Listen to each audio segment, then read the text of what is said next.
Hello, and welcome to the Narrowing Path, Walking the Spiritual Walk. My name is Stephen Einstein, and thank y'all for joining me again for today's reading, August 28th meditation from James Allen's Daily Meditations. And I'm looking forward to it, and we're rounding out August. And it's been, August started out, and it was such a dramatic shift in gears. It was a hard thing to change to, but now that we've gotten into it and it's progressed, and we've been talking about what's required to actually live this life and meditation and a lot of really core concepts and topics of walking a spiritual way, of walking the spiritual walk, living the spiritual way of life. I've really gotten excited about it. So I'm interested to see what we come to tonight for August 28th. I'm back to my home, and I'm looking forward to it. So thank y'all for joining me for the last couple of days while I did it remotely, and hope still got the same quality out of it. So we're back with the full setup. So here we go. This is going to be fresh to you and fresh to me, of course. So you'll get my genuine response, reactions, observations, and what I relate to about the reading, because this will be the first time that I hear it or read it right here on this podcast with y'all. So here we go. This is James Allen's Daily Meditation for August 28th. Every holy man is a savior of mankind.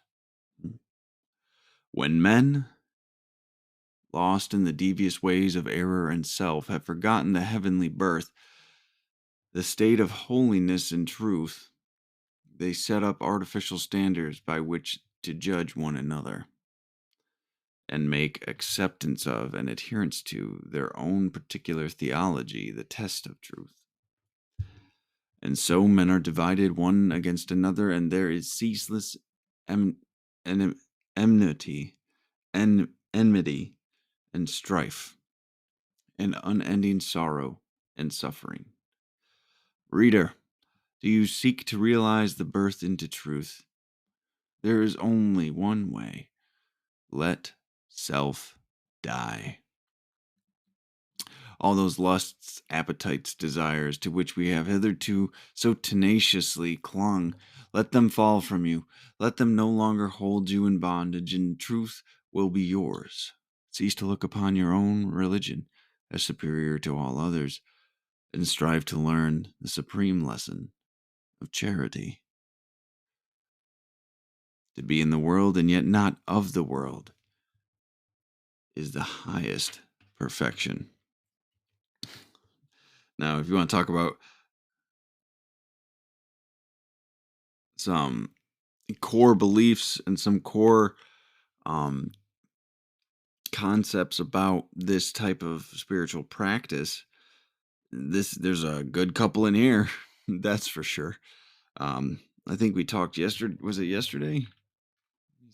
Yeah, let self die. As you let self die, you will be reborn in truth. And we're going to be talking about that again today, which is always fun. I am going to look up enmity real quick. So enmity, E-N-M-E, no, E-N-M-I-T-Y. I think he's used it before.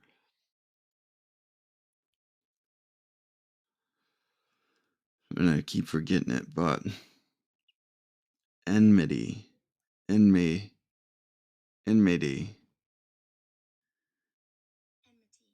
enmity. Okay. Is a state or feeling of being actively opposed or hostile to someone or something. So it's a pretty severe word, pretty dramatic word. So let's go through this and see what we can find. Uh, sorry, I'm just excited about this one. Every holy man is a savior of mankind, and that's a bold statement because that's the concept of a savior is one of the most divisive things amongst religions, right? It's one of the things people will say is a stark difference between religions, which it is, right? But he goes on to talk about that, which I think is great for to have in a reading. So every holy man is a savior of mankind. And just from knowing what we know from the rest of the reading now, I believe what he's talking about here is every holy man is a savior of mankind because he demonstrates the spiritual principles that we're talking about here. And that's a similar concept for so many, right? It's the spiritual practices that we need to follow and adhere to, regardless of theology, dogma, and denomination. So, and now this is the main reading here again. When men, lost in the devious ways of error and self, have forgotten the heavenly birth, that's in quotes, the state of holiness and truth. So that's what he's talking about when he has heavenly birth quoted, is the state of holiness and truth. They set up artificial standards by which to judge each other and make acceptance of and adherence to their own particular theology the test of truth. Now, that's going to ruffle some feathers, I'm sure. That's going to be a pretty stark perspective to take for some, right? Because he's conceptually, really, he's saying people set up religions when they're lost in the ways of error and self. They set up structured religions to guard themselves and judge others against when they're really just serving self. And I believe this is kind of a story of Jesus and the Pharisees as well, being brought in here in some capacity. But there's a lot of examples in today's culture that, and today's societies, that I think testify to this being accurate. And um, I think there's more on the wavelength of what this spiritual perspective holds than people believe. And that religions are a human institution at the end of the day. And everything that's made by humans can be fallible, of course, and will have human failings in it. And so a particular religion or a particular theology is eventually going to have corruption. It's eventually going to have a problem with someone wanting to be selfish and serving their own ends, right? That's just how it goes.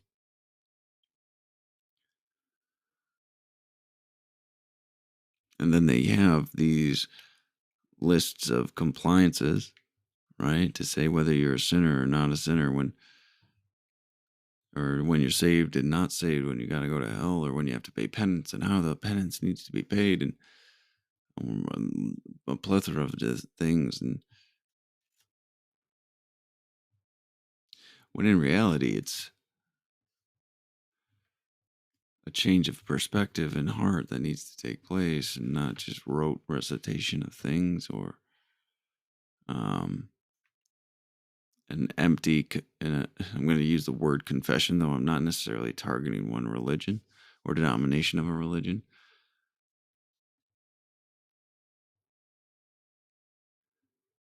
An apology or a request for forgiveness without a change in behavior is just a manipulation, in my experience, because you're not actually going to do anything different. You don't truly regret the action if you're just going to go do it again, right?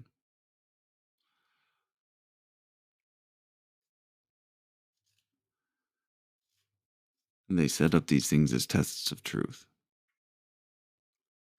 which is an interesting phrasing. I like that. You can't test truth. Truth is. And then he finishes this first paragraph with, and so men are divided one against another. There is ceaseless enmity and strife. and unending sorrow and suffering. So we have these spiritual teachings.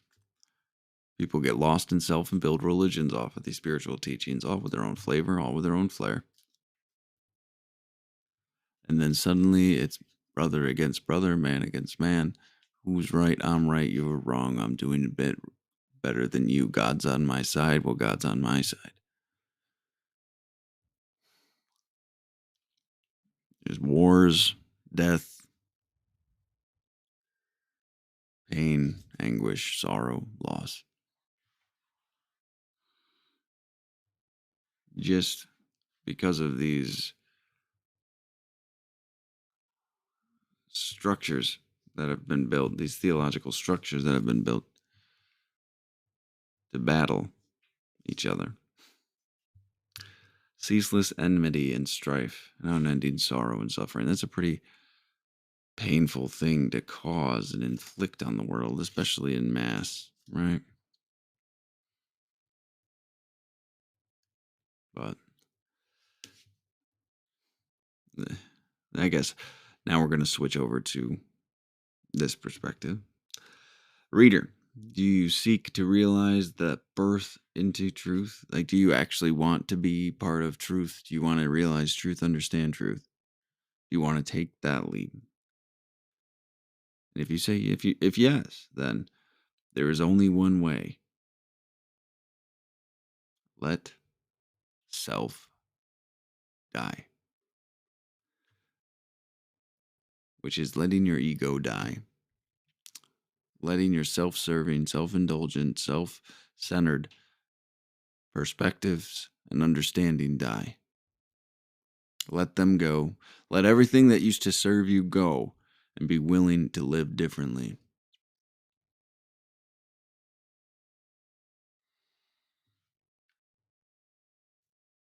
You'll get a whole different life. You'll get a whole different experience. You'll get a whole different understanding of what it means.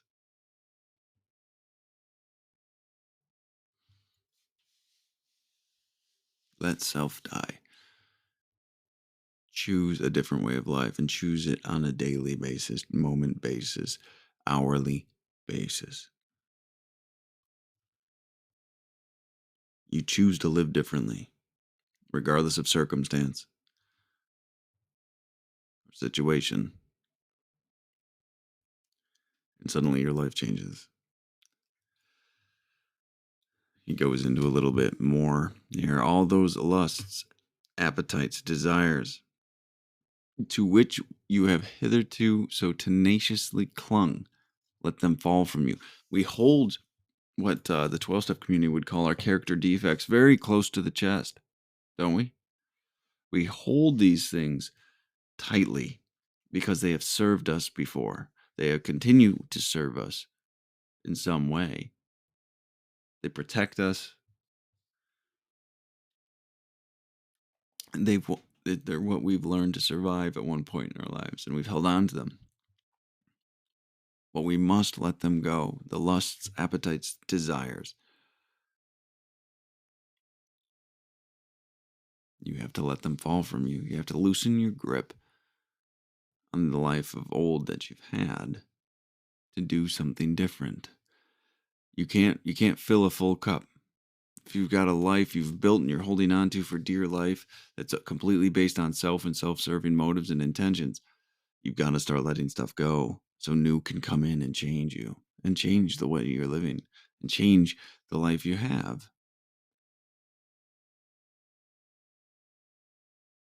Let them no longer hold you in bondage, and truth will be yours. That's a big statement. Many don't realize how much of a slave they are to their own fears and insecurities and tendencies, right? They do not set you free. They block you from freedom, actually, because you have to respond in that way, because you have to compensate for your own past traumas and past experiences, because you haven't gone through and done the work to heal yourself, to allow that power greater than yourself to reach down and give you the peace that you're looking for. or Mother Nature or Source or Creator or just the energy of the universe, however you want to phrase it or call it or whatever it looks like for you, letting that come into your life and trusting that to heal and letting these things go that we've defined ourselves by for so long. And they've limited our lives entirely in ways we never knew was possible. It drove actions and decisions. We built a life around those old lust, appetites, and desires, intentionally or not. Let them no longer hold you in bondage, and truth will be yours. Cease to look upon your own religion as superior to all others, and strive to learn the supreme lesson of charity. Oof, oof, right? Take a breath on that one. Cease to look upon your own religion as superior to all others, and strive to learn the supreme lesson of charity. Unwavering kindness, compassion, understanding. It's pretty amazing.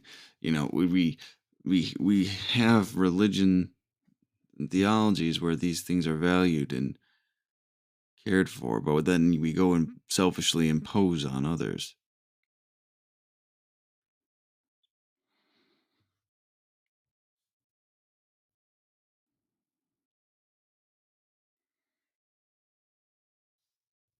It's a hard lesson to learn sometimes, I think, to allow others to be, to allow others to practice the way they practice and not sit here and try to take over the world, and because we in our belief, our own selfish belief. It's not an easy thing to hear, but I believe it's true. So, and now this closes with, to be in the world and yet not of the world is the highest perfection. That's that detachment we've talked about a little bit, not in a bad way of detachment, right? Like not in the full flight from reality kind of detachment, but understanding that this world is temporary. We are temporary. This physical body is temporary. Our spirit's been here long before us, will be here long after us. It's here right now having the experience of this material world, right? So we can be in this world and experiencing this world, but to understand we're not of this world directly is a powerful thing to understand and know. And you can have so much strength and resiliency and peace and serenity when you really begin to understand that and believe that too. Because it's one thing to intellectually know, it's another to know in your heart, in your soul.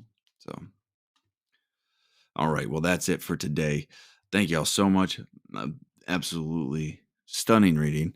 Greatly, greatly appreciated.